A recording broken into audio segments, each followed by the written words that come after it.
Hello students, CA foundation जनवरी 2026 के लिए setting arrangement chapter है। आईसीआई स्टडी मटेरियल के हिसाब से चैप्टर 11 इसका आज रिवीजन वीडियो मैं आप लोग के लिए बना रहा हूँ। तो इसमें अपन फिर से कवर करते हैं एग्ज़ाम के आए हुए ही क्वेश्चंस को। एग्ज़ाम के आए हुए क्वेश्चन बना रहे हैं, मतलब एकदम स्टैंडर्ड क्वेश्चन बना रहे हैं जो आपके लिए काम के हो सकते हैं। तो एक क्वेश्चन है, मैं आपको पढ़ के बता रहा हूँ क्वेश्चन और फिर उसका सॉल्यूशन मैं आपको बताता हूँ। देखो इसमें लिखा है PQRST, टोटल कितने लोग हैं? PQRST 5 लोग हैं। ये क्वेश्चन बोला है कि are sitting in a line, एक लाइन से बैठे हैं बट फेसिंग वेस्ट। तो भाई आपको पता है नॉर्थ साउथ ईस्ट वेस्ट ऐसा होता है ना। तो ये नॉर्थ है, इधर साउथ है, इधर ईस्ट और एक वेस्ट। तो फेसिंग वेस्ट का मतलब है कि ये सारे लोग वेस्ट की तरफ फेस करके बैठे हैं। तो अब बैठे तो वेस्ट की तरफ फेस करके, मतलब सबका फेस इधर है, ठीक है, ऐसा बैठे हुए हैं ये लोग। तो एक लाइन में बैठे हैं, यहाँ बैठे हुए हैं ये लोग, बट फेस उनका वेस्ट की तरफ है, ये बात समझिएगा। बट इनका सीक्वेंस देखते हैं कैसा है। अब इस क्वेश्चन में ये लिखा है P and Q are sitting together. तो भाई P और Q एक साथ बैठे हैं, तो मैं ऐसा बोल सकता हूँ क्या कि सर P और Q ऐसा हो सकते हैं टुगेदर। देखो फेस तो इधर ही है ना, फेस इधर है। ऐसा भी तो हो सकता है सर Q और P भी तो हो सकता है। हाँ हो सकता है, P and Q sitting together में ऐसा भी हो सकता है। चलो दोनों केस लेके चलते हैं, फाइनली फिर देखेंगे कोई एक गलत निकलेगा तो P and Q facing west है। उसके बाद लिखा है R is sitting at south and. South and मतलब एंड मतलब लास्ट हो गया ना, तो लास्ट में R बैठा है यहाँ पे, फेसिंग वेस्ट है। तो चलो R तो इधर ही आएगा, दोनों केस बना दे रहा हूँ, मतलब ये दोनों में से कोई एक सही निकलेगा। तो R is sitting at south and. South and का मतलब एंड मतलब किनारा, साउथ वाले कॉर्नर पे। तो साउथ नीचे आएगा ना भाई, ऊपर नॉर्थ है, नीचे साउथ है, इधर ईस्ट वेस्ट। अब लिखा है कि and S is sitting at north and. तो S जो है नॉर्थ एंड पे है, मतलब चलो S की पोजीशन भी फिक्स हो गई। टोटल 4 लोग हो गए, एक बचा एक बंदा बस। लिखा है T is neighbour of Q। तो T की पोजीशन पक्का यहीं आनी है। देखो ये S अपनी जगह से हिल नहीं सकता, वो नॉर्थ एंड पे है। R अपनी जगह से हिल नहीं सकता, ये साउथ एंड पे है। तो T के लिए पोजीशन P और Q के बीच में तो आ नहीं सकता वो, क्योंकि P और Q साथ साथ है। तो T की पोजीशन यही बचती है एक। लेकिन साथ ही साथ ये लिखा है ना T is neighbour of Q। तो ये Q जो है ना, Q का पड़ोसी T है। तो यहाँ पर ये तो ऑब्वियसली गलत हो जाएगा, यही वाला एक सीक्वेंस बन रहा है, सही है। तो T is neighbour of Q and R। तो देखो हाँ, T जो है Q का भी नेबर है, R का भी नेबर। R का नेबर तो खैर यहाँ भी बनता, बट ये फिर भी P का नेबर बन पा रहा है ना, Q का नेबर नहीं बन पा रहा है। तो ये गलत हो जाएगा। सही आंसर आपका दिख गया यहाँ पर। लिखा है who is sitting in middle. Middle पे कौन है? तो मिडिल पे देखो Q है, आंसर आ जाएगा मिडिल पे Q है। ठीक है, तो बच्चे लोग इस तरीके से आपका क्वेश्चन मैं जितना हो सके अभी मैक्सिमम आपको करने की कोशिश कर रहा हूँ आपके लिए। और आप लोग ये बहुत स्ट्रॉन्ग कर लीजिए, ये सारे चैप्टर में आपको स्कोर अच्छा खासा कर सकते हैं एग्ज़ाम में। एक और क्वेश्चन कवर करते हैं सर, ये सारे क्वेश्चन एग्ज़ाम के आए हुए क्वेश्चन हैं। देखो लिखा 6 person ABCDEF are sitting in 2 rows. भाई 2 रो हैं, एक रो ऐसा है और एक रो ऐसा है। 3 लोग इधर बैठे हैं, 3 लोग इधर बैठे हैं। फेस देखते हैं कैसा कुछ है, मेंशन कि आमने सामने फेस करके बैठे हैं। Are sitting in 2 rows with 3 person in each row. हाँ जी, वो तो मैंने बना दिया। Both rows are in front of each other. हाँ मतलब ये इधर फेस करके, ये 3 इधर फेस करके। क्या लिखा है? E is not at the end of any row. E जो है कॉर्नर में नहीं है किसी भी रो के ना, लेफ्ट या राइट कॉर्नर पे नहीं, मतलब ई जो है पक्का बीच में है। तो मैं एक काम करता हूँ, ई यहाँ ले लेता हूँ। आप कहेंगे सर ई नीचे भी तो ले सकते थे। हाँ ई नीचे भी ले सकता था मैं, बट क्या पता फिर वो सही निकलता है गलत, क्या पता। चलो देखते हैं, फिलहाल ई यहाँ ले लिया है मैंने। अब गलत निकलेगा तो नीचे ई लेके बना सकते हैं। चलो मैं ई यहाँ लेके मान लो अगर लेता, तो भी आप चाहो तो 2 केस लेके बना सकते हो। अब देखिए क्या लिखा हुआ है,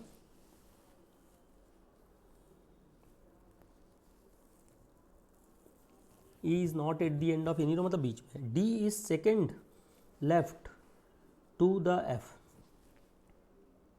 एफ के सेकेंड लेफ्ट में कौन है? अगर एफ यहाँ है तो एफ का सेकेंड लेफ्ट आप अपनी जगह, आपको एफ की जगह पे रख के देखिए तो आपका लेफ्ट हैंड किधर पड़ेगा? इधर पड़ेगा। फर्स्ट लेफ्ट, सेकंड लेफ्ट में कौन है बोलो, डी।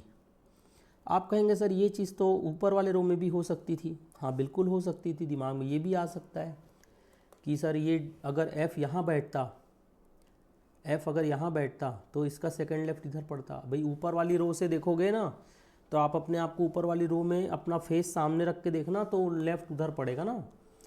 ठीक है, तो ये देखो, ये थोड़ा इमेजिनेशन वाली बात होती है। अब एफ़ यहाँ आएगा कि नहीं पता नहीं, मैंने बना दिया ज़रूर है कि ये एफ़ जो है वो यहाँ पर है नीचे वाली रो में, है ना। अब इसका मतलब यही हुआ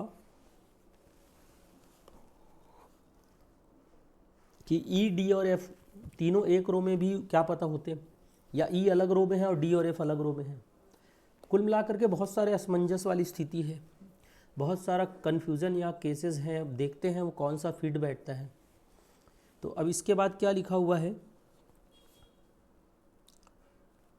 E is not at the end, D is second to the left of F, C is the neighbor of E। यहाँ से क्लियर हो गया कि ये वाला केस तो हो ही नहीं सकता कि E, F, D तीनों एक ही रो में आ जाए, नहीं हो सकता। मतलब E अलग रो में है, D और F अलग रो में है। अब मुद्दा ये है कि C is neighbour of E बोला है, तो C जो है ना या तो यहाँ आएगा, यहाँ तो यहाँ आएगा।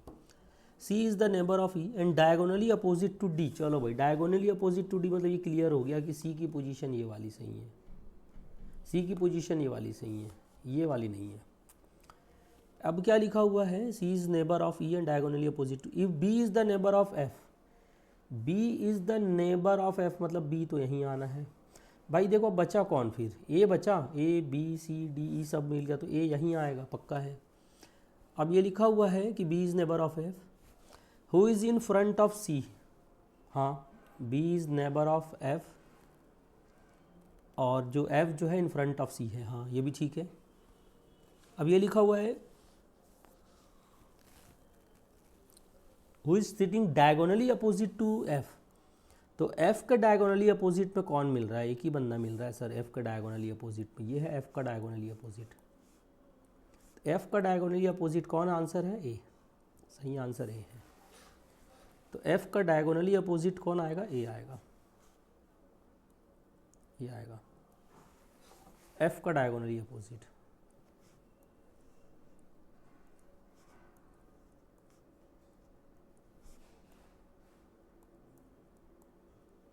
ठीक है, ये हो गया। ठीक है, एक और क्वेश्चन पे आते हैं। तो देखो क्या होता है बच्चों, जब क्वेश्चन बनाते हैं ना, बनाते समय दिमाग में बहुत सारे केसेस आते हैं कि ये भी तो पॉसिबल है, ऐसा भी तो हो सकता है, वैसा भी तो हो सकता है। बट जैसे जैसे अपन क्वेश्चन में आगे बढ़ते हैं ना, धीरे धीरे सिचुएशन क्लियर भी होती जाती है कि यार ये सिचुएशन यहाँ नहीं हो सकती, ये सिचुएशन यहाँ नहीं हो सकती। तो आपको ना अगेन जितने भी LR के चैप्टर हैं, आप मेरा वीडियो देख रहे होंगे या रेगुलर क्लास में पढ़े हैं, अगर आप एक्सेल के एग्जिस्टिंग स्टूडेंट्स हैं तो मेरी एक बात कॉमन रहती है कि भैया आप प्रैक्टिस इतनी करिए, मेहनत इतनी करिए, खूब सारे क्वेश्चन इतने ज़्यादा बना लीजिए कि फाइनली क्या होता है, थोड़ा कॉन्फिडेंस रहता है एग्ज़ाम में कि हाँ यार ये देखा हुआ है या इस टाइप का क्वेश्चन देखा हुआ है, तो आप थोड़ा फास्ट वर्क कर पाते हैं, ज़्यादा कॉन्फिडेंस से क्वेश्चन सॉल्व कर पाते हैं। एक और क्वेश्चन यहाँ पर कवर करते हैं बच्चों। लिखा है देखो, P, Q, R and S are playing a game of carrom. तो भाई कैरम तो मुझे लगता है हम सब ने अपने बचपन में खेला ही, आप सब अभी भी खेलते होंगे। मैं भी बहुत रेयर साल में एक आध दो बार कैरम खेल लेता हूँ। तो कैरम जो अब आप खेलते हैं तो पता है कि कैरम दिखता है ऐसा है, कैरम बोर्ड इस तरीके से, और चार जो लोग खेलते हैं तो पार्टनर्स जो होते हैं ना, ये इसका पार्टनर इधर आएगा और इसका पार्टनर इधर आएगा, तो इस तरीके से ही बैठते हैं, है ना, ये तो पता है। अभी क्या है कि इस क्वेश्चन में जो चार पार्टनर, चार बंदे जो खेल रहे हैं ना, उनके नाम है P, Q, R, S। लिखा है P, R and S, Q, R partner. तो भाई जोड़ी देखो कैसा है, P और R की जोड़ी है, S और Q की जोड़ी है, ये दो दो की जोड़ी है। लिखा है S is to the right of R। S जो है ना वो R के राइट साइड है। मान लो मैं R बन के यहाँ बैठाता हूँ, आपको R बना के आपको यहाँ बैठा दिया, तो आपका राइट हैंड किधर पड़ेगा, कॉमन सेंस लगाओ, आपका राइट हैंड पड़ेगा इस तरफ, है ना भाई, ऐसे बैठते हैं अपन। तो आप बैठ के देखो, आप कैरम की तरफ फेस करके, कैरम की तरफ फेस करके बैठ के देखो तो आपका राइट हैंड इधर है। तो आर के राइट साइड में कौन है बोल रहा है, आर के राइट साइड में एस है। और जैसे ये चीज़ पता चला ना, ये तो खेल बहुत आसान हो गया। बाकी दो की पोजीशन पता चल गई। देखो आर का पार्टनर कौन है बोलो, पी, डैम श्योर है ना पी ही तो सामने आएगा। एस का पार्टनर कौन है बोलो, क्यू, तो क्यू है पक्का इधर ही आएगा। तो चारों की पोजीशन में पता चल गई है। अब क्वेश्चन पढ़ लेते हैं क्या है क्वेश्चन में। तो आर के राइट साइड में एस है, तो भाई इनकी पोजीशन तो पता चल गई। अभी क्वेश्चन में देख लेते हैं कि पूछा क्या गया है। तो क्वेश्चन में जो पूछा गया है वो ये लाइन है, लिखा है S is to the right of R if R is facing west. Oh my god, R की पोजीशन वेस्ट की तरफ बनानी है। तो चलो भाई आर यहाँ बैठेगा तब तो वो किधर फेस करेगा, वेस्ट की तरफ। वेस्ट इधर होता है ना भाई, देखो ये नॉर्थ साउथ ईस्ट वेस्ट है ना। अब मैंने सोचा नहीं था यार ऐसा गेम खेल देगा आईसीआई। ये नॉर्थ साउथ, इधर फेस करोगे तो ईस्ट और इधर फेस करोगे तो वेस्ट है। तो क्वेश्चन में लिखा है आर किधर फेस करके बैठा हुआ है, आर फेस करके बैठा है किधर, वेस्ट की तरफ। तो आर के राइट हैंड, अब दिमाग लगाओ आर का राइट हैंड किधर आएगा। अब आपका आर का जो राइट हैंड है ना, आर का जो राइट हैंड आएगा वो आएगा आपका, ऑब्वियसली राइट हैंड बोले तो हमेशा एंटी क्लॉकवाइज घूमना, ये एस आएगा। अब पार्टनर देखो, ये आर का पार्टनर कौन था भैया, पी था, ये पी आ जाएगा। और इसका पार्टनर पी क्यू था, क्यू और एस थे ना पार्टनर, तो क्यू यहाँ पर आ जाएगा। ठीक है, एस ऊपर है। तो अब देखिए भाई, अब कहानी में कोई ट्विस्ट ना हो। ठीक है, तो आर के राइट साइड में एस है एज वेल एज आर जो है फेस किधर कर रहा है, वेस्ट की तरफ। अभी देखते हैं क्या है। R is facing west, then Q is facing in which direction. Q face किधर कर रहा है बोलो, ये देखो ये फेस ऐसा कर रहा है, नॉर्थ की तरफ फेस है ना, बैठा साउथ की तरफ है। बट आंसर आएगा Q is facing at towards, Q is facing towards क्या, नॉर्थ। आंसर आएगा नॉर्थ। ठीक है, चलिए अगले क्वेश्चन पे आते हैं, ध्यान से समझते हैं अगला क्वेश्चन।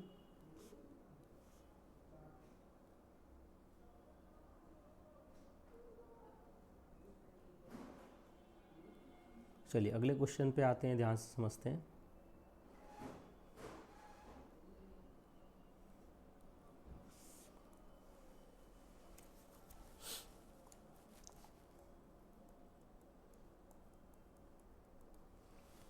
देखो क्वेश्चन में लिखा है 5 बॉयज़, कौन कौन से भाई, 5 बॉयज़ में A B C D E are sitting in a row.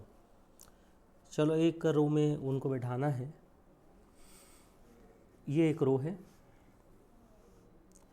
5 boys are sitting in a row, 1 2 3 4 5। ठीक है, तो 5 boys are sitting in a row. अब क्या बोल रहा है, A B C D E, A is to the right of B. A जो है ना बी के राइट साइड में, बट बी की पोजीशन थोड़ी पता है, मैं चलो पहले रफ बनाओ बी। तो आप इमेजिन करो आप बी हैं, आप सामने फेस करके बैठे हो। भाई जितने भी लोग बैठे हैं सबका फेस इधर है ना, मान के चलना। क्वेश्चन में जब कुछ मेंशन नहीं हो तो आप एक लाइन बना लो और सोचो कि आप वहाँ बैठे हो सामने फेस करके। तो अगर बी ए है तो बी का राइट हैंड ऑब्वियसली इधर ही पड़ेगा। तो क्वेश्चन में क्या लिखा है देखिए, A is to the right side of B. A जो है वो किधर है बोलो, बी के राइट साइड में। ए किधर है बताओ, बी के राइट साइड में। A is to the right of B and E is to the left of B. E जो है वो बी के लेफ्ट में है। चलो ये भी ठीक हो गया, ये भी 3 लोगों की पोजीशन समझ में आ रही है। बट ये 3 लोग यहाँ आएंगे कि ये 3 जगह पे आएंगे कि वो नहीं पता ना, इसलिए थोड़ा बाहर ही खेल रहा हूँ अभी मैं डायग्राम से। अभी क्या लिखा है, A is to the right of B and E is to the left of B. E जो है वो बी के लेफ्ट में है, E is to the left of B but to the right of C, मतलब C इधर आ जाएगा। ई जो है ना बी के लेफ्ट में है बट सी के राइट में है। ठीक है, A is to the left of D D के लेफ्ट में तो डी यहाँ आ जाएगा, डी के लेफ्ट में ए है, तो सर यही पोजीशन बनी, देखो बी ए डी। अब आप पढ़ के देखेंगे तो आपको लगेगा सारी सिचुएशन यहाँ पर कवर हो जा रही है। अब ऐसा करने के बाद आपको समझ में आएगा, ये सिचुएशन के बाद आपको समझ में आएगा कि क्वेश्चन में लिखा है who is second from the left hand, who is second from the left hand, left hand से सेकंड, लेफ्ट हैंड की इधर लेफ्ट जो है वो ये है लेफ्ट, है ना। आप अब अपने आप को यहाँ खड़े करके देखो, आप अपने आप को, ओहो कितने सुंदर दिख रहे हो तुम। यहाँ से तुम्हारा लेफ्ट हैंड इधर है, तो लेफ्ट से सेकंड, सेकंड लेफ्ट मतलब ये हुआ फर्स्ट लेफ्ट, ये हुआ सेकंड लेफ्ट, तो आंसर क्या आ जाएगा, सेकंड लेफ्ट से आंसर आ जाएगा ई, ठीक है। सेकंड फ्रॉम लेफ्ट, तो सेकंड फ्रॉम लेफ्ट यानी आंसर आ जाएगा ई, ठीक है, ये हो जाएगा।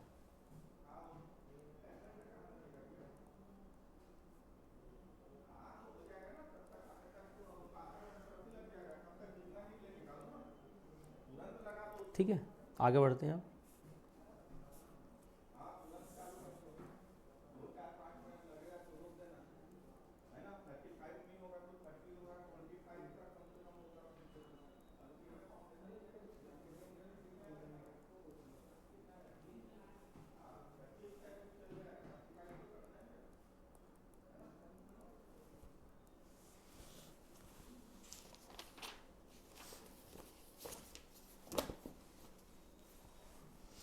देखो क्या लिखा है अगला क्वेश्चन, एक और समझते हैं। 6 persons are sitting in a hexagonal table, तो ये हेक्सागोनल टेबल है,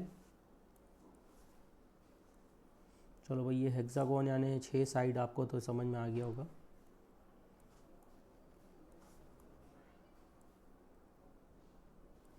इस हेक्सागोनल टेबल में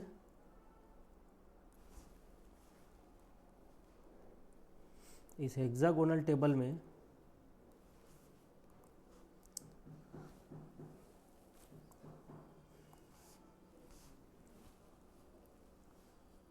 छह लोग बैठे हैं।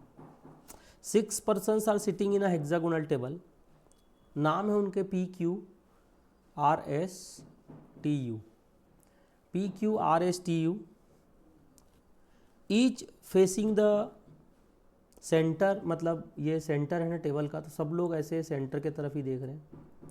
तो बेटा इसमें कोई भी पोजीशन आएगी ना, तो आप अपने आप को उस चेयर पे ले जाके बैठ के देखना, आपका लेफ्ट हैंड किधर आ रहा है, राइट हैंड किधर आ रहा है, तो आपको समझ में आ जाएगा। सेंटर ये है, सेंटर की तरफ देखते हुए बैठे हैं सब। लिखा है P is seated to opposite to Q, P जो है ना, सपोज P यहाँ है तो वो जस्ट Q के अपोजिट है, तो Q यहाँ होगा, कोई फ़र्क नहीं पड़ता। आप P को यहाँ बना लो, Q को यहाँ बना लो, P को यहाँ बना लो, तो Q यहाँ बना लो, वो आप कहीं भी ले सकते हो, मैं कोई एक जगह तो लूँ ना भाई। तो P और Q एक दूसरे के जस्ट अपोजिट है। P is seated to opposite to Q, who is in between R and S, तो Q जो है वो R और S के बीच में है, तो यहाँ R यहाँ पर, S यहाँ पर, या तो ऐसा हो सकता है, या फिर R यहाँ पे, S यहाँ पे ऐसा हो सकता है। तो R और S के बीच में है Q, ये पक्का है, बट R और S किधर नहीं पता, रुक जाते हैं थोड़ा यहाँ पे। अब ये लिखा है between R and S, P is in between T and U, तो P जो है ना T और U के बीच में। आप देखो यहाँ पर T और U ऐसा भी हो सकता है, या T और U ऐसा भी हो सकता है। भाई ये क्या है, अब कैसे पता करें, चलो देखते हैं कैसा आएगा सीन, है ना। तो ये चार, ये कन्फ्यूज़न वाली बात ये है कि भाई P और Q मैं कहीं भी ले सकता था, बट उसके बाद जो खेल है वो चांस समझना है। अभी क्या लिखा है, P is in between T, T is at the, एक बुक में लिखा है left of S, T is left of S। अगर T जो है वो S के लेफ्ट में आ जाए, तो अगर S मैं इसको मानता हूँ, अगर मैं इसको S मानता हूँ, तो S का राइट हैंड इधर आएगा, लेफ्ट हैंड इधर आएगा, तो T यहाँ आ जाएगा, ठीक है। तो T किधर हुआ, T is at the left of S, ये ऐसा बनेगा। और अगर T यहाँ पर है S, और तो पक्का R यहाँ आना ही पड़ेगा, तब तो Q जो है R और S के बीच हुआ। T इधर है तो इधर U को आना पड़ेगा। अभी क्या लिखा है, which of them is facing R, R को फेस कौन कर रहा है, आंसर T, R को फेस कौन कर रहा है, आंसर T। आर को फेस करते हुए है टी, दिख रहा है मेरे को, तो आर को फेस करते हुए टी है, तो सही आंसर आएगा आर को फेस करता हुआ कौन है, टी है। ठीक है, तो ये आपको समझ में आना चाहिए, आर को फेस करता हुआ टी है। यहाँ तक तो कोई दिक्कत, चलो ठीक है, तो आगे बढ़ते हैं। अब आगे बढ़ते हैं, अगले क्वेश्चन की तरफ आते हैं। आंसर आएगा आर को फेस करता हुआ टी है।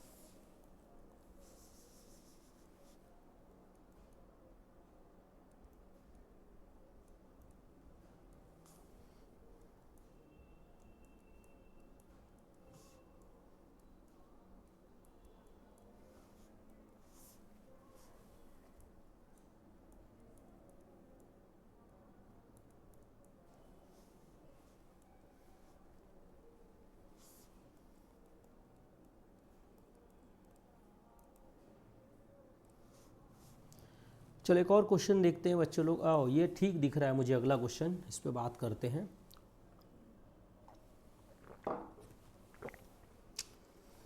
लिखा इन अ लाइन,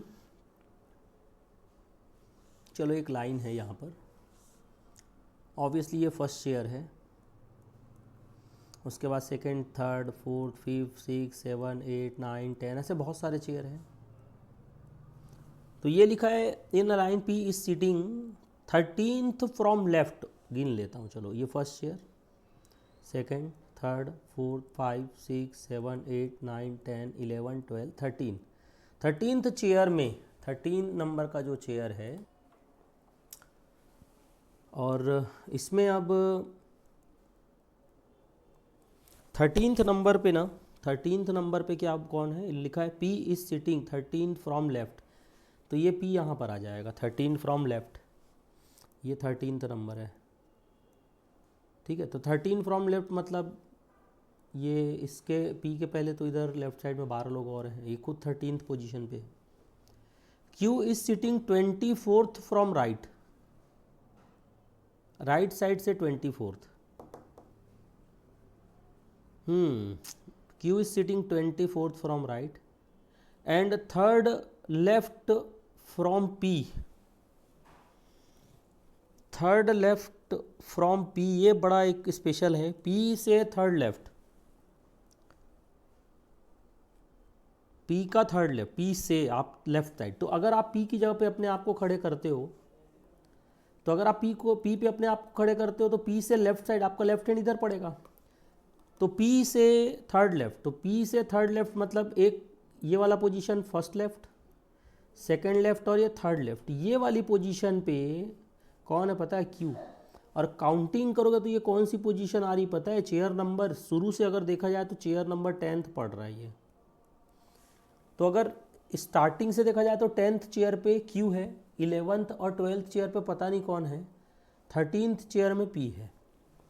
पर इसमें खास बात क्या है कि ये जो क्यू है ना, ये राइट साइड से अगर देखा जाए तो 24th नंबर के चेयर में है, तो अगर आप गिनती करने अच्छे से आएगी तो आप समझो कि क्यू के पहले 23 चेयर और हैं, तो जिसमें से मैं गिन रहा हूँ, देखना, हाँ ये वाला एक गिनूँ इसको, ये वाला थोड़ा डार्क कर रहा हूँ, शायद दिख गया होगा सबको, एक ये 2 हो गया, ये 13 वाला क्या हो गया 3, उसके बाद ये 4, 5, 6, 7, 8, 9, 10, 11, 12, 13, 14, 15, 16, 17, 18, 19, 20, 21, 22, 23, 24, तो अगर आप अब यहाँ से गिनोगे तो 24th नंबर पे, यहाँ से गिनोगे तो 24th नंबर पे क्यू मिलेगा आपको, मैं गिन के दिखा रहा हूँ आपको, यहाँ से देखो 1, 2, 3, 4, 5, 6, 7, 8, 9, 10, 11, 12, 13, 14, 15, 16, 17, 18, 19, 20, 21, 22, 23, 24, ओ एक ज़्यादा बना दिया, ये इधर एक कम हो जाएगा, चलो इधर एक ज़्यादा बना दिया था, इधर से 24th नंबर पे आना चाहिए था, तो 24th नंबर पे आएगा। चलो एक बार और गिनती कर लेते हैं, कहीं गिनती काउंट करने में तो कोई दिक्कत नहीं, एक फर्स्ट, सेकंड, थर्ड, फोर्थ, 5, 6, 7, 8, 9, 10, 11, 12, 13, 14, 15, 16, 17, 18, 19, 20, 21, 22, 23, 24, तो आप देखिए टोटल इतने चेयर हो गए, 24th फ्रॉम राइट, ये है। मैं बताऊं बच्चों कायदे से, ये आपको समझाने के लिए इतना सब मैं कर रहा हूँ, नहीं तो अगर मैं अपने पर्सनल दिमाग अपने खुद के लिए बनाऊँ तो मैं काउंट कर चुका हूँ दिमाग में, और इनफैक्ट आप लोग को भी लग रहा होगा अरे सर इतना समझाने की जरूरत नहीं है, ये तो कॉमन सेंस है, इतना होगा।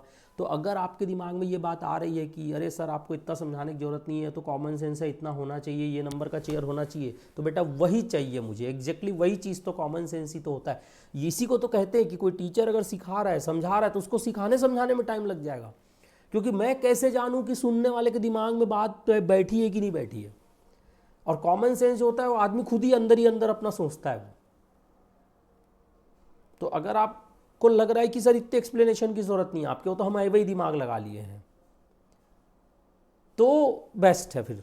तो देखो अगर मैं काउंट करूं तो जो चेयर लेफ्ट साइड से 10th पोजीशन पे है, राइट साइड से वही चेयर कौन सी पोजीशन पे है, राइट साइड से वही जो है 24th नंबर का है। तो टोटल काउंटिंग कर लो, देखो 24 चेयर राइट साइड से गिन लो, 24 चेयर हो गए पूरे राइट साइड से, 24 चेयर। अब 10 के पहले 9 और है ना भाई, 1 2 3 4 5 6 7 8 9, तो 24 + 9, तो 24 + 9 करोगे तो आंसर आ जाएगा, कितना होता है 24 + 9 33। तो टोटल जो चेयर है 24 + 9 = 33 चेयर है टोटल, आंसर 33 आएगा।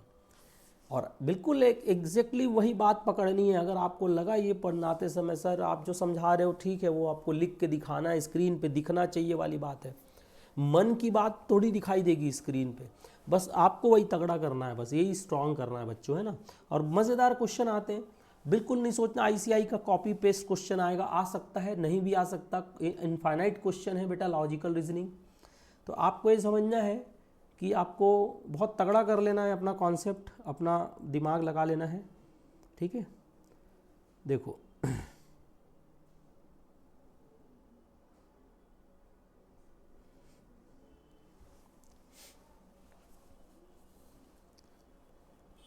चलिए एक और क्वेश्चन पे आते हैं।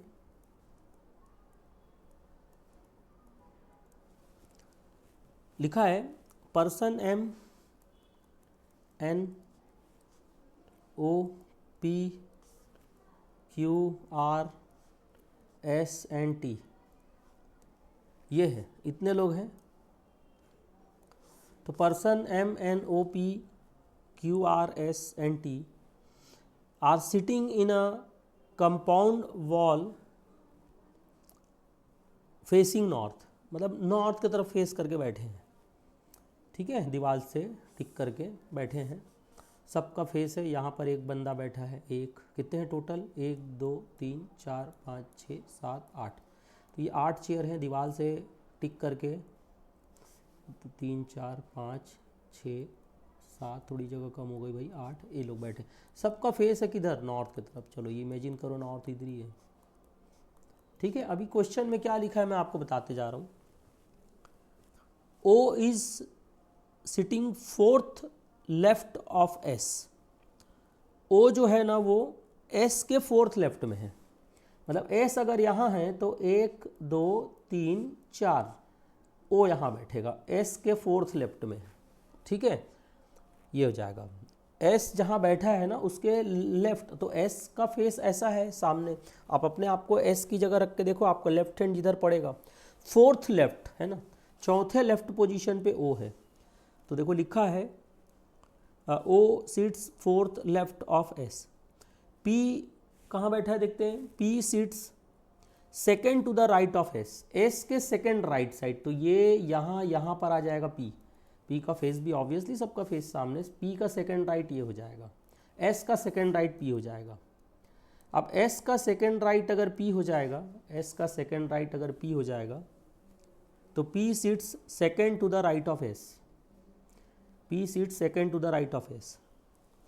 Only 2 people sits between P and M, P और M के बीच में 2 ही लोग हैं। अच्छा चेयर कितने हो गए, 1 2 3 4 5 6 7, यानी एक चेयर तो पक्का और कहीं ना कहीं है, वो पता नहीं, हाँ लेकिन P और M के बीच में 2 ही लोग हैं। तो एक काम करें क्या, P तो यहाँ आ चुका, P का चेयर सरक नहीं सकता है position.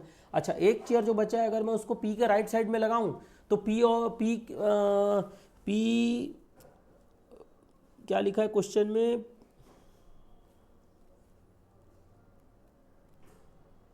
P sits second to the left of S, हो गया है।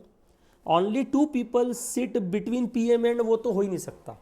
अगर मैं एक आखिरी चेयर को इधर लगा दूं तो पी और एम के बीच में 2 लोग आ जाए, ऐसा तो हो ही नहीं सकता। फिर एम कहाँ आएगा, डेफिनेटली एम यहाँ आएगा।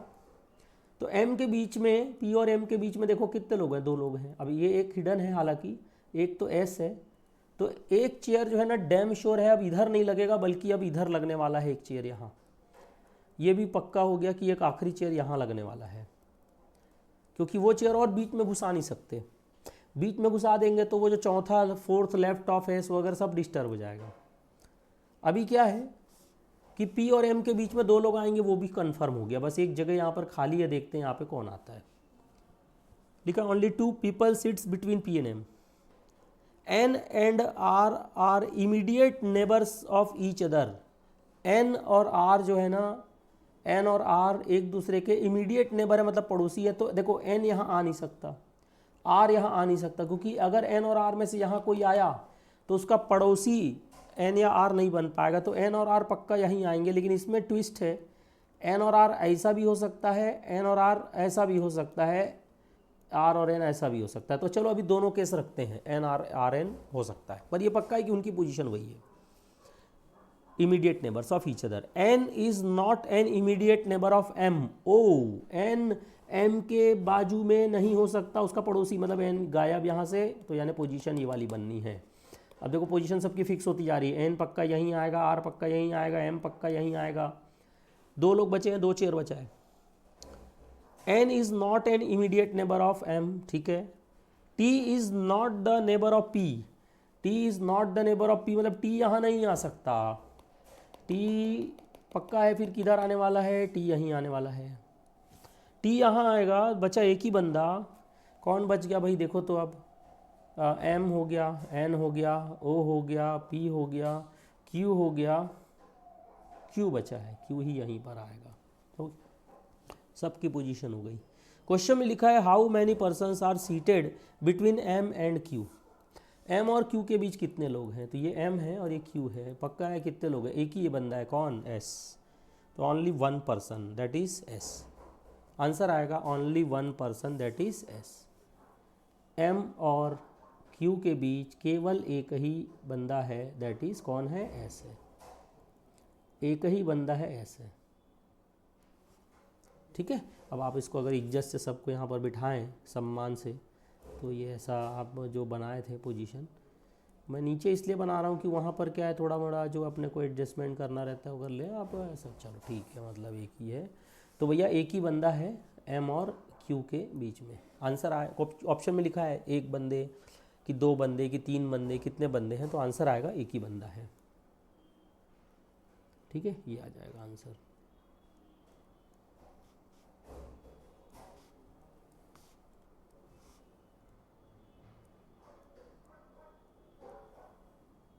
ठीक, आगे बढ़ते हैं।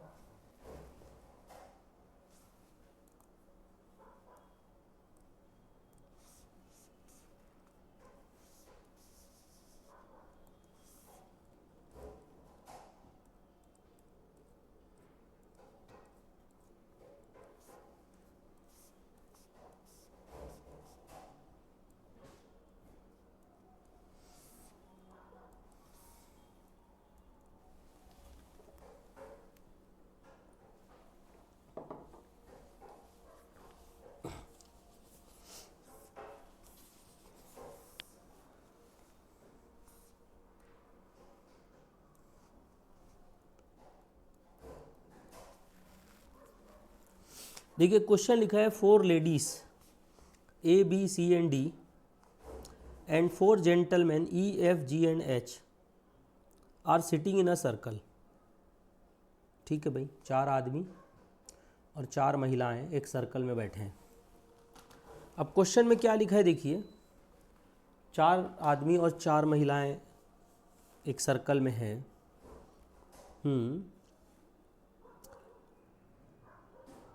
इसमें से ए बी सी और डी ये मेन है और EFGH जो हैं ये विमेन है। ये पहले तो दिमाग में ढालो कि भैया ये मैन ये विमेन। अब क्या लिखा है देखो क्वेश्चन में,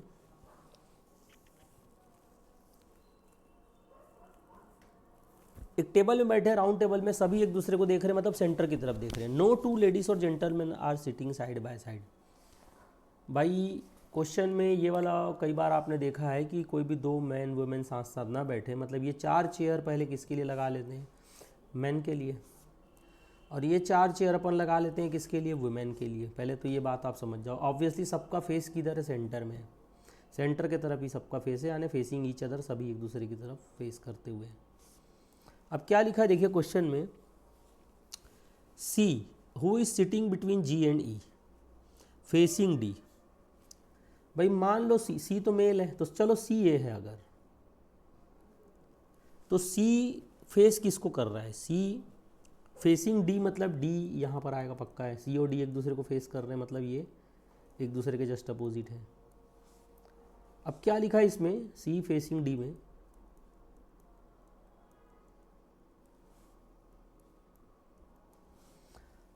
कि C who is sitting between G and E, G और ई के बीच में है। भाई यहाँ पर मेरे को एक कन्फ्यूज़न है कि जी और ई में इधर भी तो हो सकते थे ना, इधर ई और इधर जी भी तो हो सकते हैं, लेकिन चलो ठीक है, फिलहाल तो कोई एक दोनों लिख लिया। आगे देखते हैं। F is between D and A facing G, facing G. अब भाई कोई तो लेना पड़ेगा मेरे को जी। चलो मैं एक बार देखूं, जी यहीं ले करके देखता हूँ, ई यहीं ले करके देखता हूँ, मुझे नहीं पता कैसा होगा। तो जी जो है किसको फेस कर रहा है, F is between D and A facing G, तो एफ यहाँ आएगा पक्का, आएगी। एफ किसको फेस कर रही है, जी को। चलो जी की पोजीशन ये ले लेते हैं, ई की पोजीशन ये ले लेते हैं। अब इसमें एक और ट्विस्ट है ना कि एफ किसके किसके बीच है, F is in between D and A, तो डी तो हाई है, डी तो यहाँ पर ऑलरेडी आ चुका है बंदा, ए यहाँ पर आएगा पक्का, तो डी और ए के बीच में है ये, ठीक है। अभी और एक लास्ट है, H is to the right of B, H is to the right of B, गड़बड़ हो गया।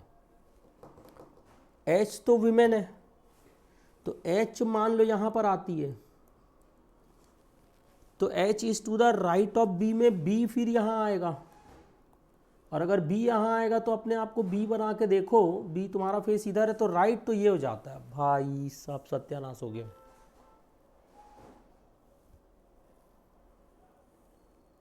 पता है कहाँ से गड़बड़ी हुई है, यही जी वाले मैटर से हुआ है लग रहा है मुझे कांड। याद है ना, जी और ई में ही अपन पहले बोल रहे थे चलो जी इधर ले लेते हैं, इधर ले लेते हैं। भाई कितना दुख है यार जीवन में। चलो देखते हैं, तो फिर से वापस, C who is sitting between G and E, तो इस बार मैं अब ई को इधर ले रहा हूँ और जी को इधर ले रहा हूँ, इससे फ़र्क पड़ेगा क्या। तो C who is sitting between G and E is facing D, ये ठीक है। अभी क्या है अगला, F is in between D and A facing G, G के सामने एफ है तो एफ इधर आएगा, एफ इधर आएगा। F is it between D and A, तो डैम श्योर अब ए को इधर आना पड़ेगा। देखो कितना फ़र्क पड़ गया भाई एक फंडे से, ए इधर आ गया, एफ यहाँ आ गई, 2 पोजीशन बचा है। F is it in between D and A facing G, ये भी ठीक है। H is to the right of B, H women है, ओके एच यहाँ, right of B, B man है, बी यहाँ। हाँ अब देख लो भाई, अब बी की जगह पे अपने आप को बिठा के देखो, आपका राइट हैंड इधर पड़ेगा, तो बी के राइट साइड में एच, अभी सही हुआ। देखो भाई ये एक लफड़ा हो गया था भाई, ये मात्र जी और एच के लफड़े से पूरा गड़बड़ हो रहा था। सोचो इतना इंपॉर्टेंट है भाई ये बात कि आप प्रैक्टिस करके जाएं एग्ज़ाम में इस चीज़ की। तो क्या है कि गलतियां तो स्वाभाविक है कि वहाँ भी हो सकती हैं क्या बोलते हैं बनाते समय एग्जाम। बट ये गलती को तुरंत पहचान के जल्दी से उसको करेक्ट करना, ये दिमाग तेज दौड़ने की प्रैक्टिस होगी अगर आप इसको बनाएंगे। और मेरे से तो कंपेयर करना ही मत कि सर आपको 10 मिनट लग गया, खुद हम घड़ी देख रहे थे, आप गलती किए फिर मिटाए, फिर भाई मैं आपको सिखाने के लिए जो है बना रहा हूँ, आपको एक्सप्लेन कर रहा हूँ, बोल रहा हूँ। एग्ज़ाम में इसी मेरे टाइप बोल बोल के थोड़ी बनाओगे पूरे क्लास में कि देखो पहले ये लेके देखते हैं फिर ये फिर वो हल्ला कर डालोगे क्या वहाँ पे। तो वहाँ पर फटाफट अपने को शांति मन से ऐसे बनाना है, ये इधर ये इधर ये इधर, ये गलत हो गया, इधर इधर इधर ये सही हो गया, है ना, ठंडे दिमाग से। तो ये हो गया बेटा आपका आंसर। फाइनली पूछा क्या है भाई, इसमें 4-5 कुछ चीज़ें हैं, देखो बहुत सारी चीज़ें। क्वेश्चन कोई एक जो बना है, who is immediate neighbour of B, B के ठीक ठाक पड़ोसी एकदम दाएं बाएं वाले कौन है। तो बी के पड़ोसी कौन है, एच और जी, ये 2 लोग पड़ोसी हैं, बी के पड़ोसी 2 लोग हैं, कौन कौन, जी और एच। तो आंसर आ जाएगा जी एंड एच। ठीक है, और क्वेश्चन पे आते हैं। एक और क्वेश्चन देखिए। देखो एक क्वेश्चन बड़ा सिंपल सा है बट इसको ध्यान से समझिएगा। देखो एक क्वेश्चन क्या लिखा है,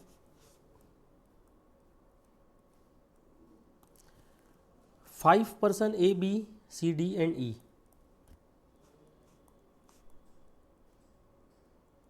ठीक है, 5 person A B C D and E are sitting in a row, एक रो में है। अब बोल रहा है A sits left to C, A जो है वो सी के लेफ्ट में है। ठीक है, A sits left to C and C sits left to B, मतलब बी भी आ जाएगा, बी के लेफ्ट में सी है। ठीक है, तो ए जो है वो सी के लेफ्ट में है, ए जो है वो सी के लेफ्ट में है और सी जो है वो बी के लेफ्ट में है। अब क्या बोल रहा है question, E sits right to D, D के राइट साइड में ई है। चलो भाई ये देखते हैं, ऐसे ही होना चाहिए पोजीशन, डी के राइट साइड में ई है and D seats in between E and B. हाँ, तो डी जो है ई और बी के बीच में है, ये बात भी यहीं एडजस्ट हो गई। Who is at the middle, answer आएगा B is at the middle. सही आंसर आएगा कि मिडिल में कौन है, सही आंसर आएगा मिडिल में बी है।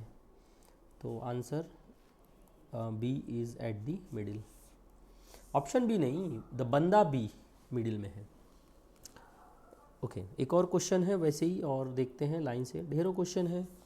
मैं अभी मैक्सिमम जो आपके लिए सब, देखो सर्कुलर वाला वैरायटी कवर कर लिए, सबसे पहला क्वेश्चन बनाए थे वो वर्टिकल वाला वैरायटी कवर कर लिए, एक के ऊपर एक बैठे थे, ये हॉरिजॉन्टल वाला वैरायटी कवर कर लिए। क्वेश्चन में लिखा है कि 6 बच्चे हैं, P Q R S T और यू। अब इनको एक रो में बिठाना है। ध्यान दीजिए, अब छोटे बच्चे हैं यार, थोड़ा झगड़ा भी करते हैं, हम इधर नहीं बैठेंगे, हम उधर बैठेंगे, वो बड़ा ध्यान समझना है बच्चों का। तो ये लिखा है 6 बच्चे हैं इधर, सिटिंग इन अ रो। ठीक है, एक रो में बिठाना है। Q is between U and S, तो Q जो है बिटवीन U एंड S है। भाई ऐसा भी हो सकता है, इधर भी हो सकता है, S एंड U, ऐसा भी हो सकता है। देखते हैं दो में से कोई एक सही होगा। Q is in between U and S। T is in between P and R, T जो है वो P और R के बीच में है। तो यार ये भी अलग ही फंडा चल रहा है, T जो है वो P और R के बीच में है, तो P और R ऐसा भी आ सकता है, ऐसा भी आ सकता है, T है, P है, R है, मतलब बहुत सारा केस हो सकता है भाई। हाँ, ये इधर भी तो आ सकते थे सर, इस तरफ भी तो आ सकते थे, कर बहुत सारे केस बनाने पड़ेंगे। चलो देख लेना, देखते हैं। Q is in between U and S, T is in between P and R, P does not sit next to either U और S। कौन जिद कर रहा है, P बोल रहा है मैं S और U के बाजू में नहीं आऊँगा, तो ये नहीं हो सकता था। देखो PTR नहीं हो सकता, तो ऐसे में P जो है S के बाजू में आ जाता, ये रीज़न है कि PTR इधर नहीं आ सकता। P देखो ये वाला गलत हो गया, P S के बाजू में नहीं आ सकता। तो ये सब देखो गड़बड़ होते जा रहा है ना, ये गलत होते जा रहा है। तो मुझे लग रहा है कि यही वाली सिचुएशन बची है। अब अभी इसी को आगे लेके चलते हैं। तो भाई P का क्या जिद था, P does not sit next to either U और S, S के बाजू में नहीं बैठूंगा बोल रहा था P, और U के बाजू में नहीं बैठूंगा बोल रहा था। तो यही सिचुएशन हो सकती है कि P जो है ना U के बाजू में है ना S के बाजू में है। देखो आप बोल रहे थे ना RTPU ऐसा ले लेंगे, तो ये भी नहीं हो सकता क्योंकि P जो है U के बाजू में बैठने से भी मना कर दिया है, तो यही ठीक लग रहा है ना। तो ये जो PTR है ये इधर भी शिफ्ट नहीं हो सकता था, पहला चीज़ समझा दिया। और दूसरा जो है वो PTR में ये उल्टा नहीं हो सकता था, RTP नहीं हो सकता था। अभी देखते हैं आगे क्या लिखा है। R does not sit next to S। ठीक है, R जो है वो भी मना कर दिया S के बाजू में बैठने से, मतलब और भी आपके दिमाग में कुछ फितूर रहा होगा, समझ में आ गया गलत है। R does not sit next to S, so U is sitting between the pair of which children. भाई ये बच्चे पहले 3 3 6 हो गए ना, 6 लोग तो बैठ गए। तो बोल रहा है कि यही पेयर यही सबसे अच्छा अरेंजमेंट है PTR U Q S। तो बोल रहा है कि U कौन से बच्चों के बीच में बैठा है, तो आंसर आएगा U बैठा है R और Q के बीच में बैठा है, आंसर R एंड Q। तो आंसर आएगा R एंड Q, R और Q के बीच में बैठा है कौन, U। ठीक है, तो बच्चे लोग ये आपका इस तरीके से आप बना सकते हैं क्वेश्चन खूब सारे। और ध्यान रखिएगा कि इसमें और भी क्वेश्चंस हैं, तो बच्चे लोग ये फ़िलहाल